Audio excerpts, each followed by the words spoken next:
उद्धव ठाकरे आणि राज ठाकरे यांचं एकत्रित पत्र हिंदी भाषेच्या मुद्द्यावरून ठाकरे बंधूंनी एकत्र पत्र दिलेलं आहे। आवाज मराठीचा।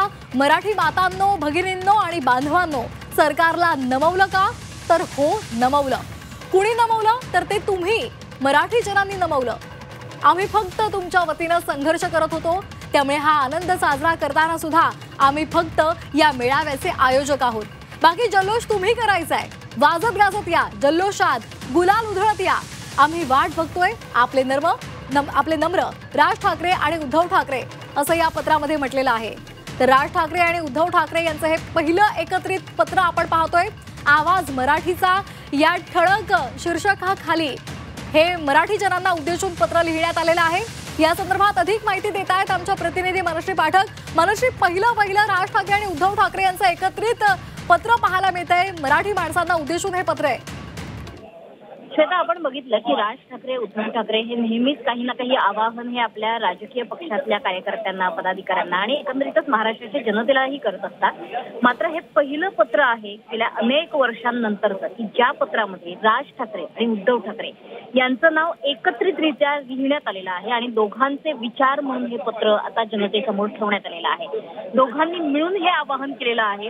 हा आवाज मराठीचा आहे आणि जी शिवसेनेची एकंदरीतच बाळासाहेबांची जी बोलण्याची शैली होती त्या शैलीतच या पत्राची सुरुवात करण्यात आलेली आहे की मराठी मातांनो, भगिनींनो, बांधवांनो, या प्रकारची शैली ही शिवसेनेची खासियत आहे। इतकंच नाही तर ठाकरेंची ही खासियत आहे असं म्हणायला हरकत नाही। आणि या सरकारला जे नमवलेलं आहे ते मराठी जनांनी नमवलेलं आहे। तुम्ही आम्ही कुणीही म्हणजे एकाने ते कुणी नमवलेलं नाही, तर मराठी लोकांनी एकत्रित मिळून ते नमवलेलं आहे असं सुद्धा या दोघांचं म्हणणं आहे। सोबतच वाजत गाजत या, जल्लोषात गुलाल उधळत या, ही सुद्धा आपण बघितलं तर ठाकरेंची टॅगलाईन पुन्हा एकदा या पत्रात आपल्याला वापरलेली बघायला मिळते। बाळासाहेबांची जी शैली आहे हुबेहूब त्या शैलीतलं हे पत्र असल्याची चर्चा आता सुरू झालेली आहे आणि आम्ही वाट बघतोय वाजत गाजत जल्लोषात गुलाल उधळत या असं राज ठाकरे आणि उद्धव एकत्रितरित्या म्हटलेलं आहे। आणि अनेक वर्षांनंतर आपण बघतो आहोत की राज ठाकरे आणि उद्धव ठाकरे यांचं एकत्रित नाव जोडलेलं आहे। राज ठाकरेंचं सर्वप्रथम आणि त्यानंतर डॅश करून उद्धव ठाकरेंचं नाव।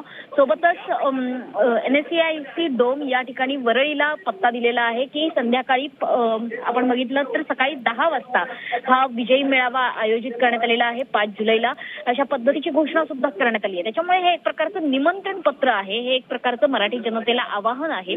अशा पद्धतीने हे निमंत्रण पत्र राज ठाकरे आणि उद्धव ठाकरे यांच्या दोघांमार्फत हे पोहोचवलेलं आहे। त्यामुळे मगाशी जर आपण बघितलं तर जितेंद्र आव्हाडांनी मगाशी G24 तासशी बोलताना म्हटलं होतं की इतर पक्षांना सुद्धा सहभागी करून घेता यायला हवं, राजकीय अभिनिवेश आपण बाजूला ठेवायला हवा। त्याच्यामुळे या पत्रामध्ये कुठेही आपल्याला कोणत्याही राजकीय पक्षाचा झेंडा बघायला मिळत नाही। ना मनसेचा झेंडा आहे, ना उद्धव ठाकरे यांच्या पक्षाचा झेंडा आहे। एकंदरीत जर आपण बघितलं तर या पत्रामध्ये झेंडा असला तर तो भगवा ध्वज आपल्याला बघायला मिळतो आहे। त्याच्यामुळे भगव्या रंगामध्ये रंगलेला महाराष्ट्राचा नकाशा आहे, कुठलाही झेंडा यामध्ये राजकीय पक्षाचा नाहीये।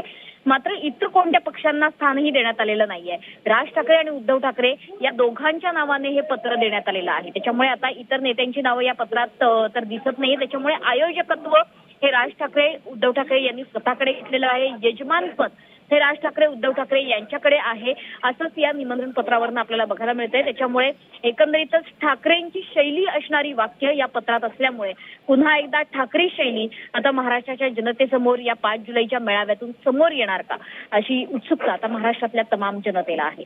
अगदी धन्यवाद मनश्री दिलेल्या सविस्तर माहितीसाठी।